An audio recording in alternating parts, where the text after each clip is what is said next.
impact on you originally was because you knew what it meant. God offers only mercy. Your own words should always reflect only mercy, because that is what you have received and that is what you should give. Justice is a temporary expedient or an attempt to teach man the meaning of mercy. Oh, I get it. I never really understood that till just now. That's good. Its judgmental side rises only because man is capable of injustice, if that is what his mind creates. You are afraid of God. You are afraid of God's will because you have used your own will, which he created in the likeness of his own, to miscreate. And I get that in relationship to what he's talking about justice is. So that's good. So that's good. Like everything here is dualistic. So, we have what's just and what's unjust. But that's always a judgment, I guess. And that's the idea of miscreating. God doesn't judge, but he always offers mercy. And we have a dualistic thing. Well, you don't deserve mercy if you're really guilty. But there's no such thing as guilty. That's just the way we think. So I don't know. Its judgmental side rises only because man is capable of injustice. Justice is a temporary expedient. So what he's trying to say is that's how people learn mercy. So if God was merciful, this person wouldn't have, like the justice is that the person, you're trying to even it out. The person who got the crime was against is raised up, and the person is, seen for what he is. I understand it's really hard to explain. It's only because, and he says, it's only because we're capable of injustice, and that's all the dualistic thinking that we do. You are afraid of God's will because you have used your own to miscreate. Now, we're afraid of God's will because we think God's will is like our will. So so he's determiner of justice, and we're thinking we're unjust. So God would find us to be unjust when we make his will like our will, because we find ourselves, until we have a healing of our mind, we always feel guilty about something and we never know what it is. In the feeling guilty, we think that we've done something wrong. So when we turn to God, thinking as man would think about justice for things that have gone wrong, we're always thinking that he's going to punish us because we felt guilty all this time. It's a good way of saying it.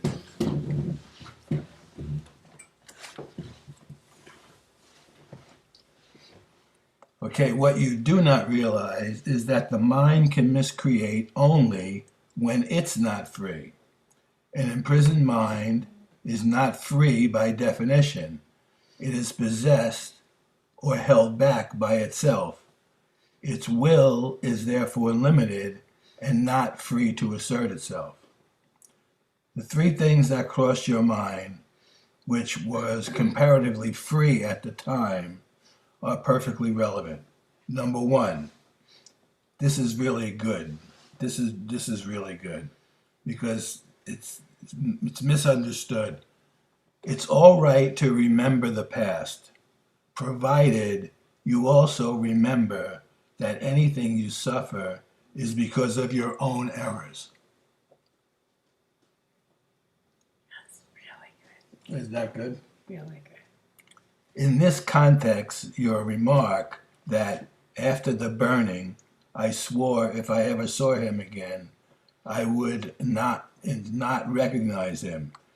Now note, she actually, not is in parentheses. So he's really, really getting into her mind and telling her why she's hearing it the right way, even though she tried to hear it the wrong way. This is unbelievable. Note, by the way, that you did not put in the not until afterwards, that is because your inherent correction device was working properly at the moment. The result is that you are not denying me. This is really. Now, this is funny because this is the story about Hinda, the kid. Oh, The yeah. story about Hinda was an excellent example of misperception, which led to a totally unwarranted fear of a person. The misstep which caused her fall had nothing at all to do with you, just as your own missteps have nothing at all to do with me. So Hinda was a little girl, and she was sort of at the top of the steps. And Helen was at the bottom of the steps, and she held out her hands for Hinda to jump. So when Hinda jumped, she hurt herself. Now, Helen's always been blaming herself for Hinda hurting herself. And what Jesus is trying to say is, it was Hinda's choice to jump, even though you held out your hands. No, nothing happens but by someone's own decision. And now he goes into, he says, Helen's story refers to a young child who fell down the stairs when Helen had her arms open in a welcoming gesture at the bottom of the stairs. For years afterwards, Hinda screamed upon seeing Helen. So every time she just screamed at Helen. So they were both blaming the other one. Like Hinda was blaming Helen. And Helen was like, felt like she was to blame. She was guilty. So this is what Jesus actually says to do. The denial of error is a very powerful defense of truth. We have slowly been shifting the emphasis from the negative to the positive use of denial. Remember, we have already stated that denial is not a purely negative device. It results in positive miscreation. That is the way the mentally ill do employ it. But remember a very early thought of your own. Never underestimate the power of denial. In the service of the right mind, the denial of error frees the mind and reestablishes the freedom of will. When the will is really free, it cannot miscreate because it recognizes only truth. That's really good. That's really good. Projection arises out of false denial, not out of its proper use. My own role in the atonement is one of true projection, i.e., I can project to you the affirmation of truth. If you project error to me or to yourself, you are interfering with the process. My use of projection, which can also be yours, is not based on faulty denial, but it does involve the very powerful use of the denial of error. So what he's saying is that the denial of error in totality is always what he's offering. And it can always be heard within any segment of space and time about that particular segment of space and time. So like with the case with Helen and Hinda, what he's telling her is, you didn't do anything wrong. You just held your arms out. She jumped by her own volition and got the result of her jumping the way she was meant to. But you're both thinking, now, what he's saying is the true denial of error is none of this really happened at all. So you've never been guilty. You've always been innocent. But even in that particular moment, you were not to blame for Hinda's jumping because she was getting the result of her own thinking, and it had nothing to do with what you were thinking because those thoughts don't converge. So the proper use of denial is in the recognition that whatever I'm thinking didn't happen the way it happened, and the truth is it didn't happen at all. That's the true use of denial.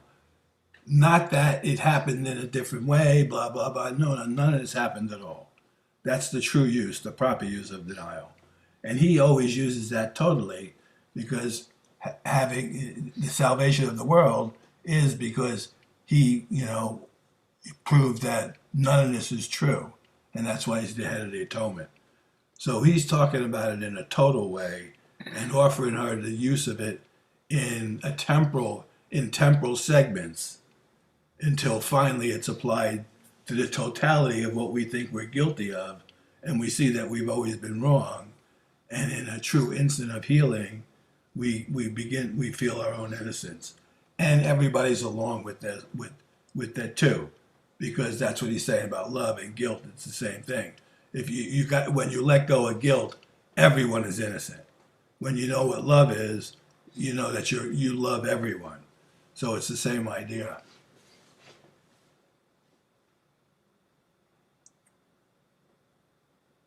Projection arises out of false denial, not out of its proper use. My own role in the atonement is one of true projection. I can project to you the affirmation of truth. If you project error to me or to yourself, you are interfering with the process. My use of projection, which can also be yours, is not based on faulty denial, but it does involve the very power use of denial of error. The miracle worker is one who accepts my kind of denial, and projection unites his own inherent abilities to deny and project with mine, and imposes them back on himself and others. This establishes a total lack of threat anywhere. Together we can work for the real time of peace, which is eternal. This is good too. This next little bit here is what we're talking about the inspiring the elevator operator. Yeah. This is sort of like the idea that Jesus is really speaking to everybody, even though people don't even know it. And it shows up in a particular manner. And this is one. This is a good one. It said, I inspired Bob. Now this is reference to the elevator man who took Helen down from her apartment. I inspired Bob to make that remark to you, and it is a pity that you heard only the last part. But you can still use that. His remark ended with, every shut eye is not asleep. So somehow in the elevator, Jesus this guy's just up and down in the elevator, probably not thinking of anything, and he just chopped his thought in, and part of the thought was, just say this. And he probably didn't have any idea what was really happening. That was one of the things that made me realize all we have to do is keep our mind open, because we were talking about this yesterday. And sometimes someone that takes that kind of job is just in a very peaceful, comfortable state, very happy to take people up and down. So he's in a naturally open space. And that thought could drop down. And that's just the example that really helped me see, oh my gosh, we all want to be available like that. So only those ideas drop down into our consciousness and pour forth wherever they're helpful. So thank you. Every shut eye is not asleep. Since your own vision is much improved at the moment, we will go on a while. So now Helen's eyes are open and she's a little awake. So Jesus has got her right where he wants her and says, okay, we're gonna keep going right now because you're hearing me finally. And who knows when that's gonna happen next. Freud's identification of mechanisms was quite correct, as was his recognition of their creative ability. They can indeed create man's perception, both of himself and his surroundings. But Freud's limitation induced inevitable limits on his own perception. He made two kinds of error. The first is that he saw only how the mechanisms worked in the mentally ill. The second is his own denial of the mechanism of the atonement. So Freud just couldn't hear it all the way, he wasn't prepared, and he was dealing with the mentally ill, and I guess he just wanted people to get sane. And after he didn't know anything other than that. But I think Jesus is trying to tell him that the mechanisms he's talking about work in all of us to different degrees, because everybody's mentally ill here in terms of what's true and what's not, or sanity. We don't even know what sanity is. So we have this sort of area that we consider sane, and if people operating within that area, we think they're sane. However, if they go to either edge, that's what insanity is. But they're just sort of degrees on the dualistic sort of identity we've established about ourselves.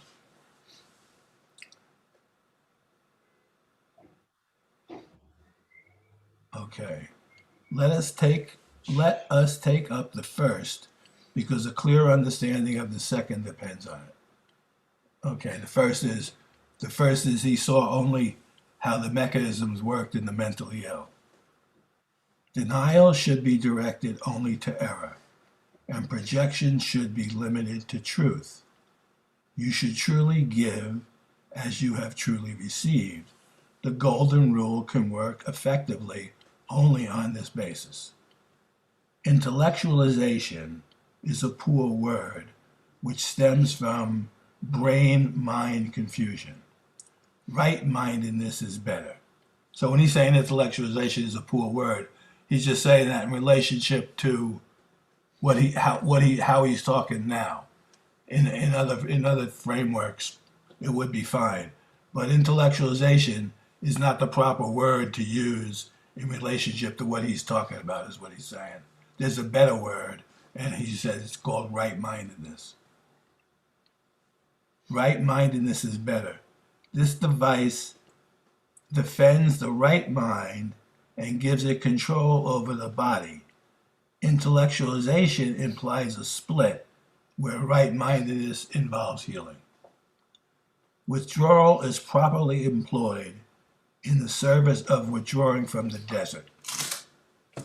It is not a device for escape, but for consolidation. There is only one mind. Dissociation is quite similar. You should split yourself off from error, but only in defense of integration. Detachment is essentially a weaker form of dissociation. Now he's going to talk to them directly for a second. This is one of the major areas of withholding that both you and Bill are engaging in. So they detach themselves from what's going on. Flight can be undertaken in whatever direction you choose, but note that the concept itself implies flight from something. Flight from error is perfectly appropriate. Distantiation is a way of putting distance between yourself and what you should fly from. That's really funny. Regression is a real effort to return to your own natural state. In this sense, it is utilized to restore, not to go back to the less mature. Sublimation should be associated with the sublime. So this is cool. So he's using psychological terms that they use every day and offering them a more inclusive meaning so that they could sort of start to think differently in terms of the way he's sort of given them the directions to think in the course. So a new way of thinking for an entirely different purpose.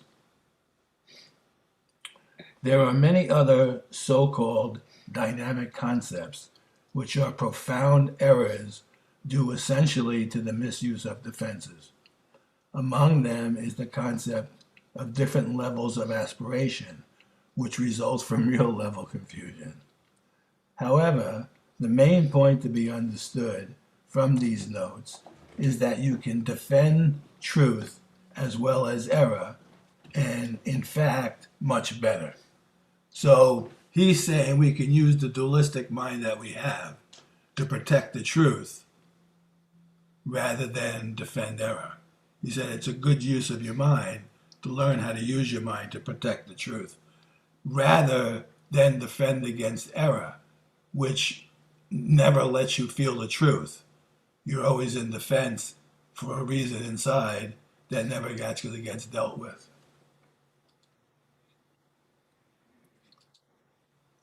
So far, we have concentrated on ends rather than means, because unless you regard an end as worth achieving, you will not devote yourself to the means by which it can be achieved. That's another very reasonable statement. Your own question enables me to shift the emphasis from end to means. You and Bill have accepted the end as valuable, thus signifying your willingness to use defenses to ensure it.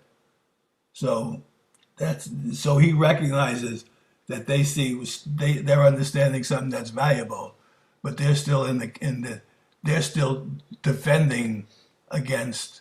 They're still defending rather than doing what he's talking about, is using defense against error rather than defense of the truth, because the truth needs no defense except if you're not sure in a condition of duality.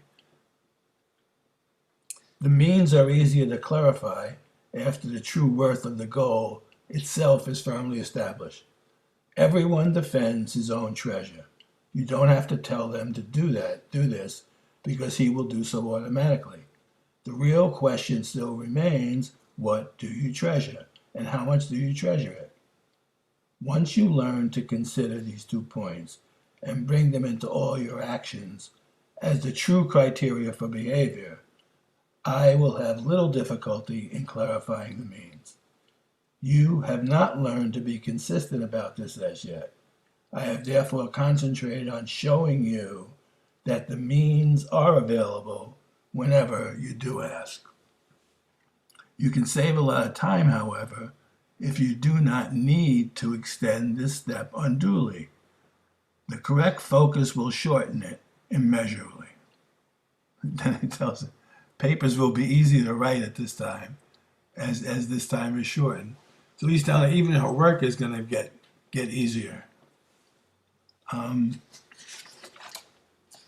Should we continue or save the atonement for the next section? I need to go. Oh, okay. Yeah. All right, cool. Very good. Then we can just end it here. Thank you.